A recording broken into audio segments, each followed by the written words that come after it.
NEP syllabus অনুযায়ী তোমাদের যাদের সংস্কৃত মাইনর সাবজেক্টটি আছে তাদের জন্য কিছু সাজেশন আমি আজকে নিয়ে এসেছি। অবশ্যই তোমরা পরীক্ষার আগে এই সাজেশনগুলো চোখ বুলিয়ে যাবে। প্রথমেই দেখো, তোমাদের বলবো, তোমাদের যে সংস্কৃত সাজেশনটা রয়েছে তোমাদের দুটো ইউনিটে ভাগ করা আছে।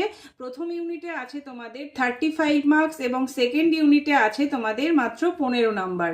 টোটাল 50 নাম্বারের পরীক্ষা তোমাদের হবে। প্রথমেই আমি আসবো ইউনিট 1-এ কি কি সাজেশন হিসাবে রেখেছি তোমরা একটু দেখে নাও। প্রথমেই নাম্বার 1-এ যেটা থাকবে তোমাদের শব্দরূপ এবং ধাতুরূপ। এই শব্দরূপ এবং ধাতুরূপ থেকে তোমাদের মোট 5টি প্রশ্ন লিখতে হবে।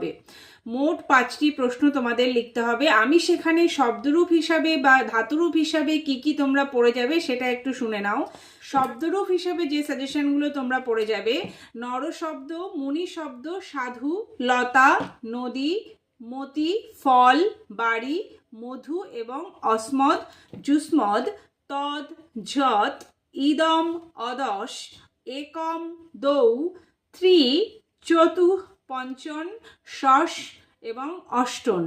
এই শব্দরূপগুলো তোমরা অবশ্যই দেখে যাবে। এবং ধাতুরূপ হিসাবে তোমাদের সাজেশনে রেখেছি। ধাতুরূপে দেখো কি কি পড়ে যাবে তোমরা: ভূ, ক্রি, সেব, ক্রি, দা, শ্রু, চি। এই ধাতুরূপগুলো তোমরা অবশ্যই পড়ে যাবে। ধাতুরূপের ক্ষেত্রে কোন রূপগুলো তোমরা পড়ে যাবে একটু দেখে নাও। ধাতুরূপের ক্ষেত্রে লট, লোট, লং, রিট এবং লিট, এই 5টি রূপ তোমরা অবশ্যই দেখে যাবে। এবার সেকেন্ড নাম্বারে তোমাদের কি থাকবে দেখো, অব্যয় দিয়ে তোমাদের বাক্য রচনা থাকবে 5টি। অব্যয় দিয়ে বাক্য রচনা থাকবে 5টি এবং এটি অবশ্যই তোমাদের দেবনাগরীতে লিখতে হবে। দেখো কি কি অব্যয় আমি তোমাদের সাজেশন হিসাবে রেখেছি, একটু নোট করে নাও। অকস্মাৎ, অথ, অদ্য, অধুনা, অন্তরা, অন্তরেণ, অপি, অভিত, অলম, আরাত, উচ্চৈ, ঋতে, কথমপি, কদা, কদাপি, কুতঃ, ক্বচিৎ, খলু, তত্র, তদা, যদা, ধিক, নিকষা, পরিতঃ, প্রাতঃ, বহি, মৃষা, মুধা, যতঃ, যত্র, যাবৎ, বিনা, বৃথা, শনৈ, সহ, সহ, সহসা, ঝ। এই অব্যয়গুলো তোমরা অবশ্যই পড়ে যাবে। এবার থার্ডে কি আসছে তোমাদের? থার্ডে আসছে কৃত প্রত্যয়। এই কৃত প্রত্যয় পরিনিষ্ঠিত রূপ করে তোমাদের 5টি রূপ করতে হবে, অবশ্যই দেবনাগরীতে লিখতে হবে এবং সেখানে বাক্য রচনাও তোমাদের করতে হবে। এখানে একটু বলে রাখি, যদি তোমরা কৃত প্রত্যয় নির্ণয় করে বাক্য রচনা করতে না পারো তাহলে তোমাদের 2-এর মধ্যে 1 নাম্বার অবশ্যই দেবে। আর বাক্য রচনা যদি অবশ্যই করতে পারো সেখানে তোমরা 2-এ 2 পেয়ে যাবে। এখানে তোমাদের 5টা লিখতে হবে এবং 5টা থাকবে তোমাদের 2 নাম্বারের। মোট 10 নাম্বারের এখান থেকে কোশ্চেন থাকবে। কি কি আমি তোমাদের রেখেছি কৃত প্রত্যয়ের সাজেশন হিসাবে সেটা একটু দেখে নাও।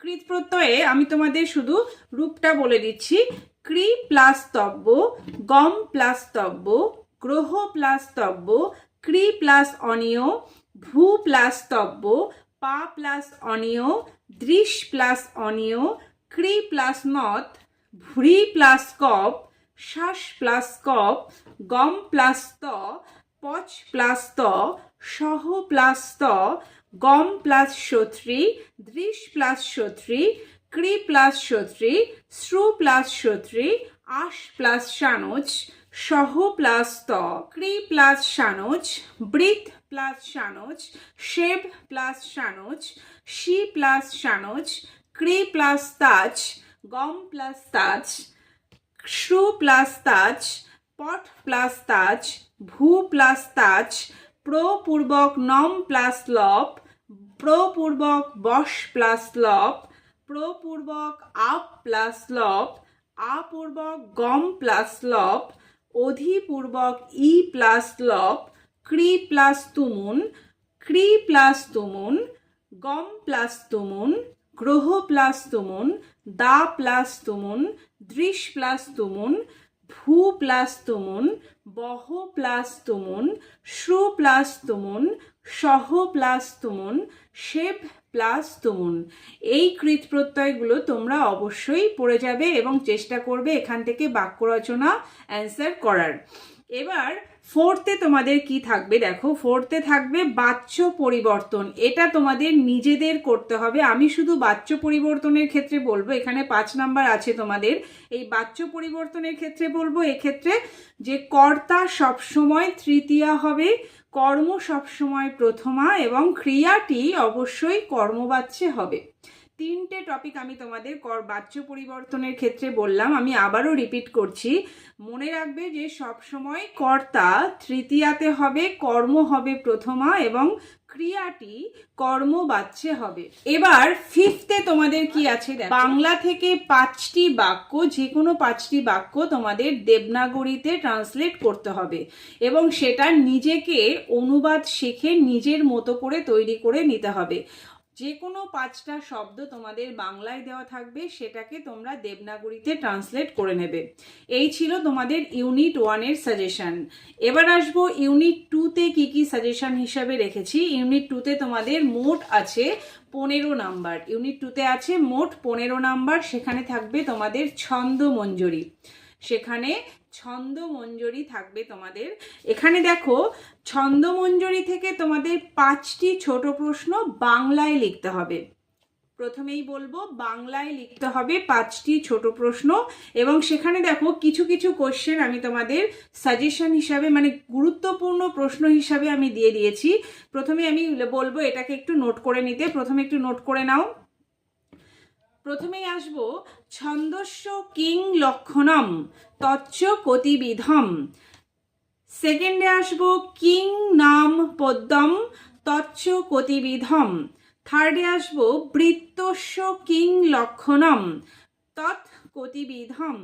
ফোর্থে কিং নাম অক্ষরম। ফিফথে সমবৃত্ত ছন্দস লক্ষণং কিম।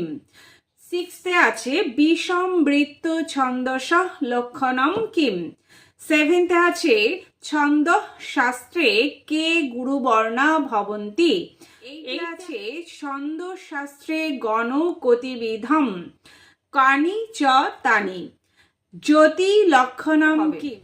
এই প্রশ্নগুলো ছাড়াও তোমার বিভিন্ন ছন্দের লক্ষণ এবং উদাহরণগুলো তোমাদের অবশ্যই পড়ে যেতে হবে।